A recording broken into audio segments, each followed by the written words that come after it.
പിന്നെ നമ്മുടെ കേരളത്തിലെ KC മുഖ്യമന്ത്രി ആവുന്ന ഒരു ഉസ്താദിന്റെ അഭിപ്രായം എന്തോ?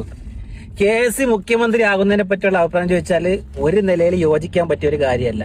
അതിൽ ഒന്നാമത്തെ വിഷയം എന്ന് വെച്ചാൽ കേരളത്തിൽ ഇപ്പൊ കോൺഗ്രസ് അധികാരത്തിൽ വരാനുള്ള പ്രധാന കാരണം എന്ന് വെച്ചാൽ VD സതീശനെ പോലെയുള്ള ഒരു നേതാവ്, അദ്ദേഹത്തിന്റെ 5 വർഷത്തെ കഠിനമായ പ്രയത്നം കൊണ്ട് കേരളത്തിലെ ജനങ്ങൾക്ക് വലിയൊരു സ്വപ്നമാണ് VD സതീശൻ നൽകുന്നത്. അതുകൊണ്ട് തന്നെ ജനങ്ങൾ ആഗ്രഹിക്കുന്നത് VD സതീശൻ വരാനാണ്. ജനങ്ങളുടെ ആഗ്രഹം പോലെ തന്നെ നടക്കട്ടെ, അല്ലെങ്കിൽ ഇവിടെ വലിയ വിപ്ലവങ്ങൾ നടക്കുമെന്നാണ് പ്രതീക്ഷിക്കുന്നത്. രണ്ടാമത്തെ ഒരു വിഷയം, KC മുഖ്യമന്ത്രി ആകുന്നതിനുള്ള ഏറ്റവും വലിയ പ്രശ്നം എന്ന് വെച്ചാൽ അദ്ദേഹം ഹൈക്കമാൻഡിന്റെ നേതാവാണ്. അതായത് ഓൾ ഇന്ത്യ തലത്തിൽ കോൺഗ്രസിനെ നയിക്കുന്ന ഒരു നേതാവാണ്. അദ്ദേഹം കേരളത്തിലേക്ക് ചുരുങ്ങിപ്പോകുക എന്നൊരവസ്ഥയാണ്. ഉദാഹരണം പറയുകയാണെങ്കിൽ ഒരു 10 കട മാനേജ് ചെയ്തുകൊണ്ടുവന്ന ഒരു മാനേജർ, ഒരുപാട് മാനേജർ വേണ്ട, അതിന്റെ ഒരു മാനേജർ, അദ്ദേഹം പെട്ടെന്ന് പറയാണ് ഞാൻ ഇനി ഒരു കട മാത്രം നോക്കി നടത്താം എന്ന് പറയാണ്. അവരുടെ യുക്തി നമ്മൾ ചിന്തിച്ച് നോക്കിയാൽ അപ്പം KC കേരളത്തിലേക്ക് വരുന്നതോടുകൂടി ഇന്ത്യയിലുടനീളം കോൺഗ്രസ് നഷ്ടപ്പെട്ടുകൊണ്ടിരിക്കുകയാണ്. അപ്പോൾ ഇന്ത്യയിലുടനീളം കോൺഗ്രസിനെ നയിക്കുന്ന ഒരു നേതൃത്വം കൊടുക്കുന്ന ഒരു നേതാവിനെ നമുക്ക് നഷ്ടപ്പെടുകയാണ്. അപ്പോൾ കോൺഗ്രസ് ആണ് ഇന്ത്യയിൽ മടങ്ങി വരേണ്ടത്.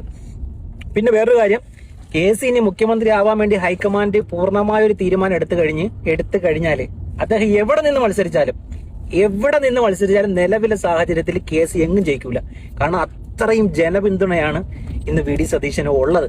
അതുകൊണ്ട് KC എങ്ങും ജയിക്കില്ല. പിന്നെ വേറൊരു കാര്യം, ആലപ്പുഴ പാർലമെന്റിൽ അദ്ദേഹം രാജിവെച്ചിട്ടാണ് മത്സരിക്കേണ്ടത്. ആലപ്പുഴ പാർലമെന്റിൽ KC രാജിവെച്ചാൽ അവിടെ BJP അധികാരത്തിൽ വരാനും സാധ്യത വളരെ കൂടുതലാണ്. കാരണം BJPക്ക് ഒരുപാട് വോട്ടുള്ള ഒരു മണ്ഡലമാണ്.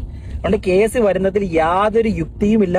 VD സതീശൻ തന്നെ മുഖ്യമന്ത്രി. ഇതിന്റെ ഇടയ്ക്ക് നമ്മുടെ ഒരു RC ഉണ്ട്, രമേശ് ചേട്ടന്റെ കാര്യം ചർച്ചയ്ക്ക് പോലും ഇല്ല. രമേശ് ചേട്ടൻ 2 വട്ടം ഉമ്മൻചാണ്ടിക്ക് വേണ്ടി മാറിക്കൊടുത്ത ഒരു വലിയ നേതാവാണ്. പക്ഷെ നമുക്ക് വ്യക്തികൾക്കല്ല ഇവിടെ, ഏതെങ്കിലും ഒരു വ്യക്തിയെ പറഞ്ഞ അദ്ദേഹം ഒരുപാട് പോയി. പക്ഷെ നിലവിലെ സാഹചര്യത്തിൽ കേരളത്തിന് വേണ്ടത് വളരെ ദീർഘവീക്ഷണമുള്ള, കേരളത്തിലെ ജനങ്ങൾക്ക് കൊണ്ട് ഒരുപാട് കാര്യങ്ങൾ പറയുകയും ഒരുപാട് ദീർഘവീക്ഷണത്തോട് പ്രവർത്തിക്കുകയും ചെയ്യുന്ന നമ്മളെ VD സതീശനേട്ടനാണ് നമുക്ക് വേണ്ടത്.